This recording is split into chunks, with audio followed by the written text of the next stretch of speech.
Hindi pa opisyal na pumapasok ang tag-init o summer pero unti-unti nang nararamdaman ang maalinsangang panahon.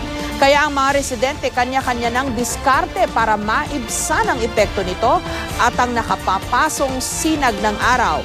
Maging ang mga lokal na pamahalaan naghahanda na rin. May report si Marisol Abduraman.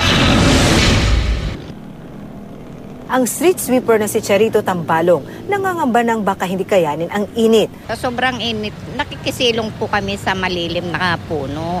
Umiinom po kami ng tubig para yun ang proteksyon namin dito sa area, ma'am. So lagi niyo pong baon Opo, dala-dala po namin nakasukbit sa bewang namin. Ang pamilya namang ito, kahit pa ipinagbabawal na maligo sa Manila Bay, hindi pa rin nagpapigil para kahit paano'y mapreskuhan. Hindi ka natatakot baka magkasakit dahil dyan sa madumi? Hindi po. Bakit? Nawawala nga yung sakit niya dito. Kanya-kanya nang ang diskarte ang mga tao para maibsan ang nararamdamang init ng panahon. Nagsisimula na kasi maging maalinsangan at nakakapaso na ang sinag ng araw. Sa tala ng Pag-asa, pumalo sa 32.0 degrees Celsius ang temperatura sa Maynila ngayong araw. Pero hindi para opisyal na pumapasok ang panahon ng tag-init o yung tinatawag na summer. Meron pa tayong umiiral na northeast monsoon o hanging amihan. Pag nawala na yung hanging amihan at iiral na, easterlies na lahat ang nakikita nating hangin sa buong bansa, yun, masasabi na nating umpisa na ng tag-init. Dahil painit na naman ang panahon, ayon sa Pag-asa, posible raw na sa susunod na linggo ay opisyal na nilang idedeklara ang summer o panahon ng tag-init kung saan asahan na raw ang mataas na temperatura. Dito na lamang sa Metro Manila, nasa 33 hanggang 34 degrees Celsius ang temperatura.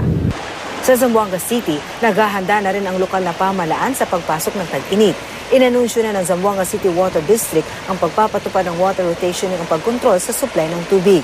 Mararanasan ito na nasa 56 na barangay sa lungsod na kanilang siniserbisyuhan. Nagsisimula na kasing kumonti ang naiimbak na tubig sa Pasunangka watershed. Hinihikayat na rin ang mga residente na mag-ipon na ng tubig. Ayon kasi sa Pag-asa, tumataas ang posibilidad ng pagkakaroon ng El Nino o tagtuyot sa ganitong panahon. Payo ng mga otoridad, posible pang uminit ang panahon sa mga susunod na araw. Kaya raw iwasang lumabas ng bahay sa pagitan ng alas 12 ng tanghali at alas 4 ng hapon. Lagi magdala ng payong at kahit anong panangga sa araw. Magsuot din ng preskong damit at higit sa lahat, maligo ng humigit 1 beses kada araw at uminom ng 6 hanggang 8 baso ng tubig. Marisol Abduraman, GMA News.